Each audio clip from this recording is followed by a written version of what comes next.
आज की कहानी है नरक का मार्ग। भक्तमाल पढ़ते हुए न जाने कब नींद आ गई पता ही नहीं चला। भागवत प्रेम में ही कई महात्मा हर दम मग्न रहते थे। इस तरह की लग्न और भक्ति बड़े ही तप से प्राप्त होती है। क्या मुझसे वैसा तप नहीं हो पाएगा? जीवन में भक्ति से बड़ा क्या कोई सुख है? आभूषणों और धन दौलत से जो प्रेम हो वो क्या प्रेम? इनका तो नाम सुनते ही मुझे बुखार सा हो जाता है। सुशीला ने इन आभूषणों और फूलों से मुझे कितना सजाया था। उसे मैंने मना भी किया था ये सब करने से, लेकिन वो मानी ही नहीं। इस श्रृंगार के दौरान जितना हम लोग हंसे थे, बाद में मुझे उतना ही रोना पड़ा। आखिर किसी का पति ऐसा होता है जो अपनी पत्नी को सजा हुआ देखकर नाराज हो जाए। मेरे पति ने तो मुझे सजा देखकर गुस्सा किया और कहा कि तुम मेरा परलोक बिगाड़ दोगी।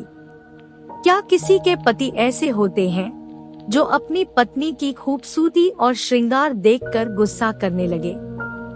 उनके बातें सुनकर मन में तो होता है कि जहर ही खा लूं, लेकिन फिर मैंने नीचे जाकर भक्तमाल पढ़ना शुरू कर दिया। फिर मन ही मन ठान लिया कि अपने इस श्रृंगार को सिर्फ बाके बिहारी को ही दिखाऊंगी और उनकी ही दिन रात सेवा करूंगा। कम से कम वो तो मेरे श्रृंगार से पति की तरह नहीं जलेंगे। भगवान, मैंने हमेशा से ही अपने पति को अपना इष्ट मानना चाहा। सोचा कि उन्हें किसी तरह का दुख न दूं और हरदम उनकी ही सेवा करूं। अब क्या करूं, सारा दोष मेरे नसीब का ही है। वो तो निर्दोष है।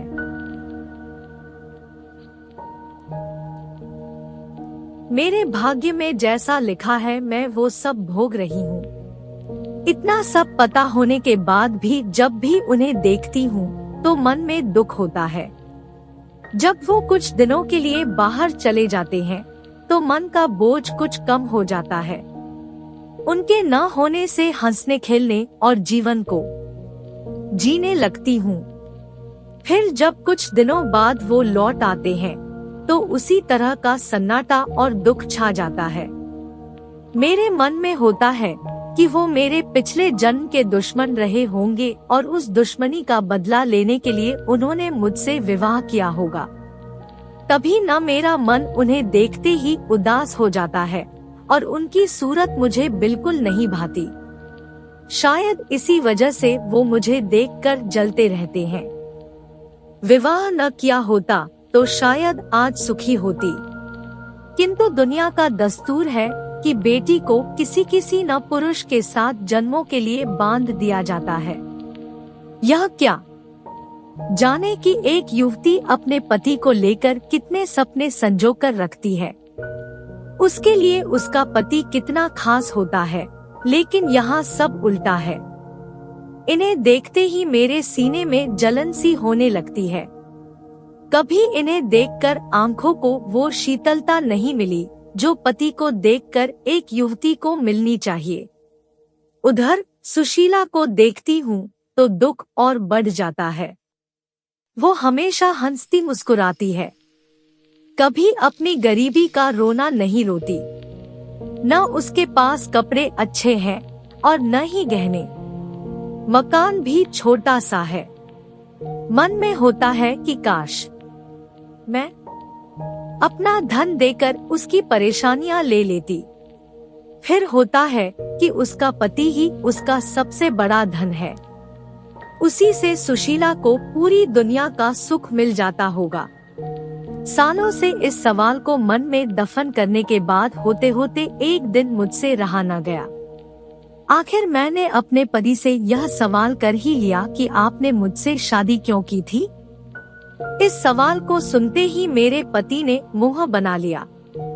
वो चिते हुए बोले, अपना घर परिवार संभालने के लिए और क्या, भोग के लिए नहीं।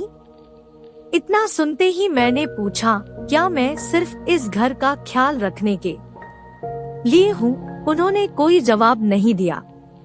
फिर मेरे मन में हुआ कि पहले इस घर का सारा सामान जहाँ था पड़ा रहता था, नौकर सब पूरा पैसा बर्बाद करते थे।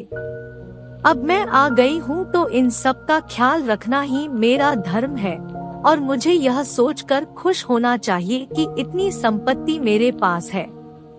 पहले मैं पूरे घर का ख्याल इनके बिना कहे रखती थी, लेकिन अब कुछ नहीं करूँगी। ऐसे घर की किसी भी वस्तु को मैं आगे से हाथ नहीं लगाऊंगी। लेकिन कोई पुरुष विवाह सिर्फ घर संभालने के लिए थोड़ी करता है। उन्होंने जरूर ये जवाब मुझे गुस्से में चिढ़कर दिया है। वैसे सुशीला ठीक ही कहती थी कि एक घर महिला के बिना अधूरा होता है, ठीक उसी तरह से जैसे एक पिंजरा बिना किसी चिड़िया के खाली लगता है। मैं समझ नहीं पाती हूँ कि आखिर इन्हें मुझ पर इतना संदेह क्यों होता है। मैं किसी से बात तक नहीं करती और न ही कहीं बाहर आती जाती हूँ। ऐसे में शक करने की कोई वजह भी नहीं है। क्या इन्हें समझ नहीं आता कि मैं घर की इज्जत और मान मर्यादा के बारे में सब कुछ समझती हूँ। किसी भी तरह की गलत हरकत करने की तो दूर, मैं उसके बारे में सोच भी नहीं सकती हूँ। कभी कभी मुझे लगता है कि आधे से ज्यादा उम्र निकल जाने पर विवाह करने वाले बुजुर्ग लोगों का यही हाल होता होगा। बेवजह ही अपनी पत्नी पर शक करते होंगे। सुशीला के बहुत बार कहने पर आज मैं उसके साथ ठाकुर जी की झांकी के दर्शन करने के लिए जाने वाली थी। मैं अपने बाल संवार ही रही थी कि तभी मेरे पति कहीं से आ गए। उन्होंने मुझे देखते ही पूछा, किधर जाने की तैयारी हो रही है? मैंने जवाब में कहा कि ठाकुर जी की झांकी आज निकल रही है, उसी को देखने के लिए सुशीला के साथ जाना है। इतना सुनते ही वो गुस्से में बोले कि तुम्हें कहीं जाने की जरूरत नहीं है। अपने पति की जिससे सेवा नहीं हो सकती है, उसे भगवान के दर्शन से भी कोई लाभ नहीं मिलता है। उन्होंने कहा कि मैं जानता हूँ महिलाओं को अच्छे से। उनकी यह बात सुनते ही मुझे बहुत बुरा लगा। गुस्से में मैंने कपड़े बदल लिए और चुपचाप बैठ गई। मन में हुआ कि उसी वक्त घर छोड़कर चली जाऊं। फिर देखती हूँ कि कैसे रोकते हैं, लेकिन पता नहीं क्या हुआ कि जा नहीं पाई। इनके मन में हमेशा ये होता है कि मुझे हरदम खुश रहना चाहिए, क्योंकि मैं इतने बड़े घर और दौलत की मालकिन हूँ। मुझे हरदम इनका गुणगान करना चाहिए, लेकिन यह समझते नहीं है कि धन दौलत ही सब कुछ नहीं होता है। अब ये 3 दिन से बीमार है। उन्हें निमोनिया हो गया है और कितने दिनों से यह करहा रहे हैं, लेकिन मैं इन्हें एक बार भी देखने नहीं गई। सभी घर में मौजूद नौकर उनका ख्याल रख रहे थे, लेकिन मेरे दिल में किसी तरह की करुणा इनके लिए नहीं आई। मेरा मन इतना कठोर नहीं था, लेकिन जिस तरह से इन्होंने मुझे इस घर में कैदी की तरह रखा, हरदम शक किया और एक पल भी सुख नहीं दिया, उसके बाद इनके लिए दया मन में नहीं आती है। मन में होता है कि मुझे दिए गए दुखों का भगवान ने इन्हें दंड दिया है। अगर कोई समझे कि महिला को यूं ही किसी पुरुष के गले बांध दे और उसे किसी भी तरीके से रखे, सो पूरी तरह गलत है। सुना है कि वो अपनी बीमारी का दोष मुझे ही दे रहे हैं, लेकिन मुझे परवाह नहीं है। ये चाहे तो किसी को भी अपना धन दौलत दे सकते हैं। इसकी मुझे बिल्कुल जरूरत नहीं और न ही लोभ है।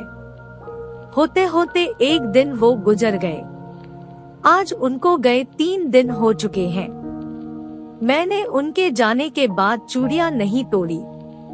मैं सिंदूर तो पहले भी नहीं लगाती थी और अभी भी नहीं लगाती। मेरे बुजुर्ग पति के बेटे ने ही उनका अंतिम संस्कार किया। घर के सभी लोग तरह तरह के मुझे ताने देते हैं। मेरे बंधे हुए लंबे बाल देखकर सुनाते हैं, लेकिन मुझे जरा भी बुरा नहीं लगता है। ऊपर से मैं सभी को चिढ़ाने के लिए रंग बिरंगी साड़ियाँ भी पहन लेती हूँ। मेरे मन में होता है कि मैं इस कैद से रिहा हो गई हूँ। एक दिन मैं सुशीला के घर गई।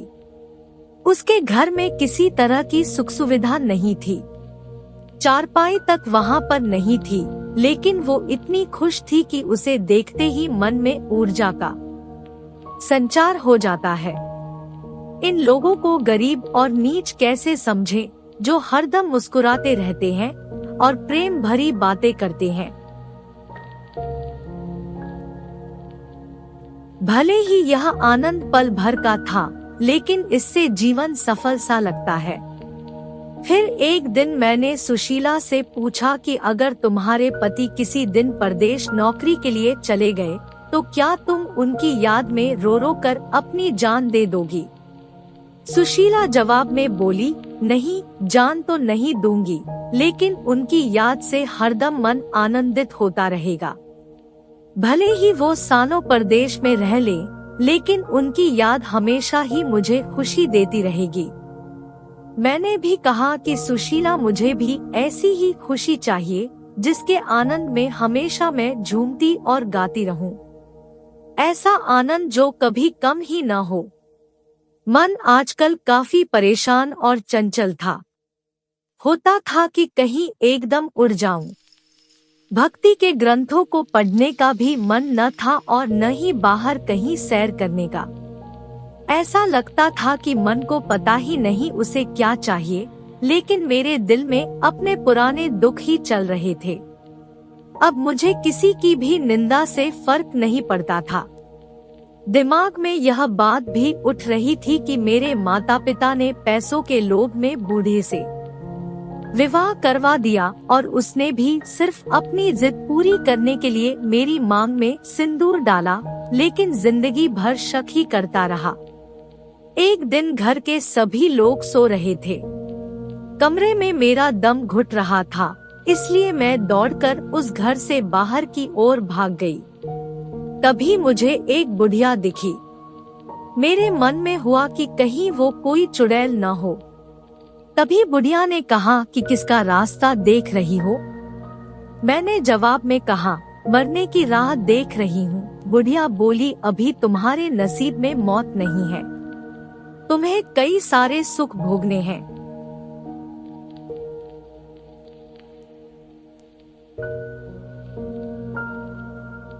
मैंने भी चिढ़ते हुए उस बुढ़िया से पूछा कि इतनी रात में तुम किस्मत की लकीरें पढ़ लेती हो? आंखों से थोड़ी पढ़ती हूँ, अक्ल से पढ़ लेती हूँ। ये काम करते हुए ही सारी उम्र बीती है। तुम्हारे अब अच्छे दिन आ रहे हैं।